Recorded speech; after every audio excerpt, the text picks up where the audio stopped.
Salut les poissons mutants. Eh ouais, les poissons aussi peuvent avoir des petits problèmes d'anomalie génétique quoi. Admirez ce spécimen qui a 2 bouches ou encore celui-ci qui a des espèces de jambes et un nez magnifico. Et vous savez ce qui est connu pour provoquer des mutations dégueulasses dans ce genre-là? Le hasard? Eh bien oui, c'est vrai que les monstres sont parfois le fruit du hasard, mais je parlais plutôt de radioactivité. Une bonne irradiation, vous voyez vos gènes? On va dire que ça c'est un gène. Eh bien voilà ce que la radioactivité en fait. Vous avez prévenu que ça pouvait être un peu violent quoi. Voilà, ensuite vous pouvez être quasiment sûr d'avoir des enfants qui ressemblent à des dessins de Picasso. Après évidemment ça dépend de la dose de rayonnement que vous pouvez vous prendre. Et justement, dans un pays aussi nucléarisé que la France, oui parce qu'on est le pays le plus nucléarisé du monde, on produit 70% de notre électricité avec le nucléaire. Et encore, ça a quand même tendance à baisser année après année. Mais on peut quand même se demander s'il n'y a pas des risques radioactifs, notamment à cause de tous les déchets nucléaires dont on sait pas quoi foutre. Ah ouais, moi ça me fait trop flipper les déchets nucléaires. Un jour, ça va nous péter à la gueule et on va tous crever. Eh bien, justement, on va voir à quel point les déchets nucléaires peuvent être dangereux. Et on va pas se contenter de réunir les déchets nucléaires français, non. Là, on va carrément réunir tous les déchets nucléaires du monde au même endroit. Par exemple, dans ta chambre, mon pote. Et on va voir ce que ça fait. Et donc, que pourra-t-il bien se passer? Est-ce que cette zone sera dangereuse? Et combien de temps? Est-ce qu'on va tous choper des cancers? Peut-être qu'on va crever, peut-être même trépasser, ou peut-être même mourir, ou décéder. Autant de questions auxquelles on va répondre en, comme d'habitude, 360 secondes.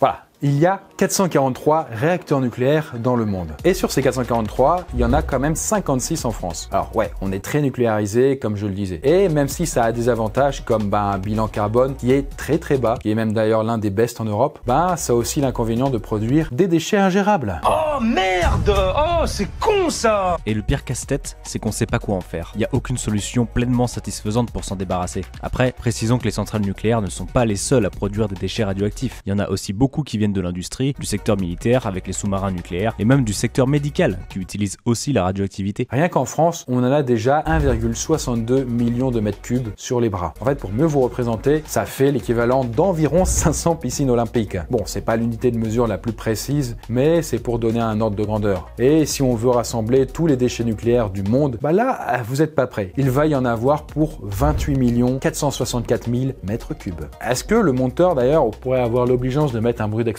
ou un truc comme ça pour montrer un peu le côté waouh quoi, tu vois. Vous savez, c'est ce qu'on fait un peu sur YouTube habituellement. Bon, je répète, 28 460 000.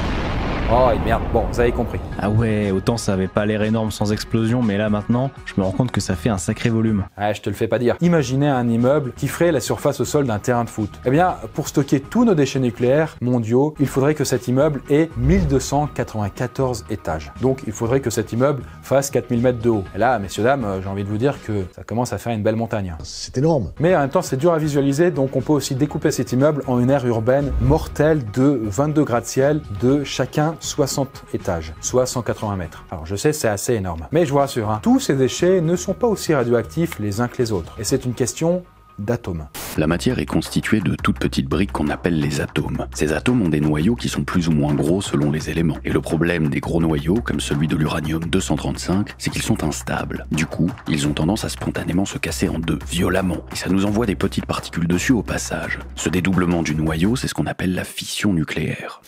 Donc voilà, une matière radioactive, c'est une matière qui a beaucoup d'atomes qui se fusionnent. Et pourquoi c'est dangereux? Parce que ça nous crible de myriades de petites particules qui enculent notre ADN. Pardon? Autrement dit, ça agit comme plein de petites balles de revolver. Mais fort heureusement, la plupart des déchets nucléaires sont faiblement ou moyennement radioactifs, car leurs atomes ne sont pas trop instables. Un peu, mais pas trop. Ce sont par exemple les gants qu'on a utilisés, ou les tenues mises dans les centrales, ou des débris quand on doit déconstruire des installations nucléaires. Donc bon, finalement, les véritables déchets qui sont les plus embêtants, ceux qui sont très instables et donc très radioactifs, c'est le combustible à base d'uranium qu'on utilise dans les réacteurs nucléaires. Parce que après 5 ans de fission, il y a une partie de ce combustible qui n'est pas recyclable. C'est ce qu'on appelle un déchet ultime et ce déchet ultime est très radioactif et il le restera très longtemps. Et quand je dis très longtemps, ça veut quand même dire plusieurs centaines de milliers d'années, voire millions pour certains.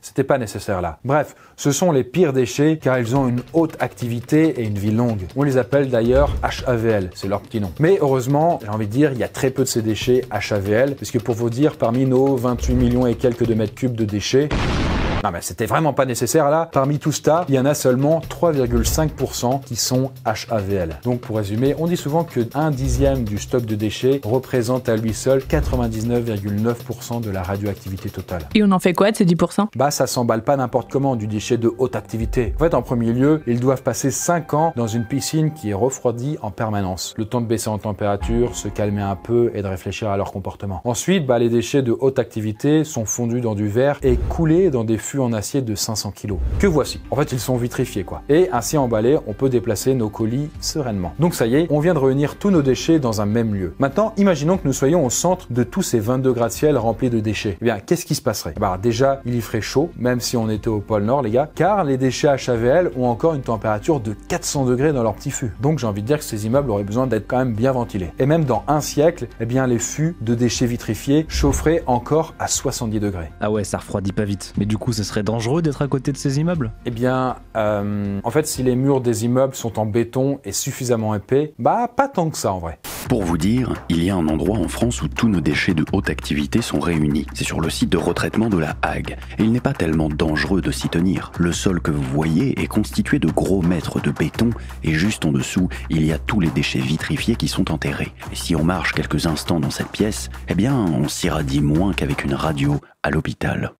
Mais attention, sans les 2 mètres de béton pour nous protéger, ce qui est quand même bien épais, il suffirait qu'on passe seulement une seule minute à proximité immédiate d'un de ces fûts pour perdre la vie. Donc bon, finalement, pas besoin de réunir tous les déchets du monde pour mourir. Un seul, ça suffit les gars, on vous fout à côté du fût et c'est terminé. En attendant, toute la radioactivité du monde ne suffira pas à vous tuer si les déchets les plus irradiants restent contenus dans une couche de béton ou une couche de roche suffisamment épaisse. Je crois qu'il est bien là le problème du nucléaire. Eh bien tout juste, parce que fabriquer un sarcophage assez imperméable et assez durable pour que nos déchets nucléaires ils restent enfermés pendant plusieurs centaines de milliers d'années. C'est pas évident. Les gars qui les ont construits seront morts depuis très longtemps. En France, par exemple, la solution qui a été choisie sera d'enterrer définitivement nos 108 000 mètres cubes de déchets de haute et moyenne activité dans des galeries à 500 mètres de profondeur, dans le cadre du projet CIGEO. Pourtant, on n'est pas encore certain aujourd'hui que l'enfouissement soit une meilleure solution que de garder les déchets sous contrôle et en surface. Parce qu'on n'est jamais totalement sûr si la roche ne va pas finir par relâcher tôt ou tard les matières radioactives sur le très long terme. Alors la solution de la France est-elle la bonne? Eh bien, nous pourrons en être sûrs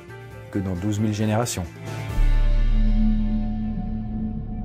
En tout cas, si vous voulez avoir beaucoup plus de détails là-dessus, je peux vous conseiller l'une des très longues vidéos de Defacator sur le sujet. Ouais, le mec est allé interviewer des experts de l'Andra en tenue de ninja, donc clairement ça mérite tout notre respect. Tout à fait, c'est assez carré quoi. En attendant, si vous avez d'autres idées de sujets, n'hésitez pas à les suggérer en commentaire, et moi je vous dis à très bientôt.